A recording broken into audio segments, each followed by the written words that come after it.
जय श्री राम। हरितालिका तीज व्रत की कथा। हरितालिका तीज व्रत कैसे मनाना चाहिए? शिव जी ने पार्वती जी को यह कथा सुनाई है। शिव जी ने पार्वती जी को उनके पूर्व जन्म की कथा कहा है।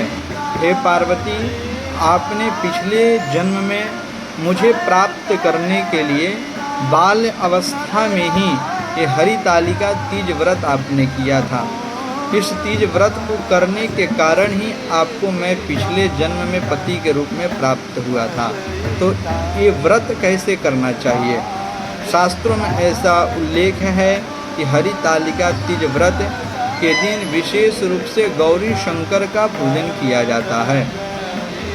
विवाहिता स्त्रियां केले के पत्ते का मंडप बना करके और बालू के रेत से शिव जी और पार्वती जी का प्रतिमा बना करके और पार्वती जी को अनेक प्रकार का और ग्रामीण मांगलिक गीत गा करके और रात्रि काल में पार्वती जी का शिव जी के साथ पूजन किया जाता है। इस दिन इस व्रत को करने वाली स्त्रियों को प्रातःकाल सूर्य उदय और स्नान ध्यान करके निर्जला व्रत रखना चाहिए। इस व्रत को करने के दिन पार्वती जी ने किसी प्रकार का जल और अन्न ग्रहण नहीं किया था। यहाँ तक कि कथा में ऐसा वर्णित है में भी पार्वती जी ने अनेक वर्ष से निर्जला व्रत करने के बाद भी ग्रहण नहीं किया था। इसीलिए इस व्रत में जल और अन्न ग्रहण नहीं करना चाहिए। इस व्रत में केले के पत्ते का मंडप बना करके और उसमें शिव पार्वती को बालू के रेत के शिव पार्वती को स्थापित करके पार्वती जी को अनेक प्रकार के आभूषण चढ़ा करके और मांगलिक गीत आदि गा करके इस व्रत को करना चाहिए। अगले दिन सूर्योदय के बाद ही जल अन्न ग्रहण करना चाहिए।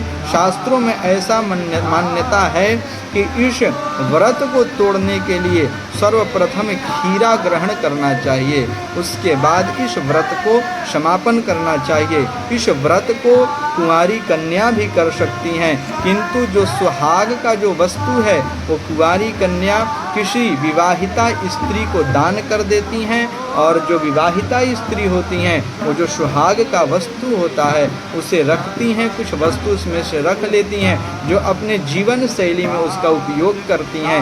इस व्रत को करने से यदि किसी कन्या का विवाह नहीं हो रहा है तो शीघ्र उसका विवाह हो जाता है और जिस कन्या का विवाह हो गया है, जो स्त्री हो चुकी हैं, उनका जो सुहाग होता है वो लंबा होता है, पति का उम्र लंबा होता है और जीवन भर सुख समृद्धि के साथ अपने पति के साथ अपना जीवन यापन करके और वो स्त्रियां अंत में शिवलोक को जाती हैं। ऐसा हरितालिका तीज व्रत की कथा का महात्म्य है। तो इसमें विशेष रूप से भगवान शिव और पार्वती के मिट्टी का मूर्ति बना करके केले का पत्ते का मंडप बना करके पूजन करना चाहिए और निर्जला व्रत रखते हुए निर्जला रहते हुए इस व्रत को करना चाहिए। जय सिया राम। हर हर महादेव।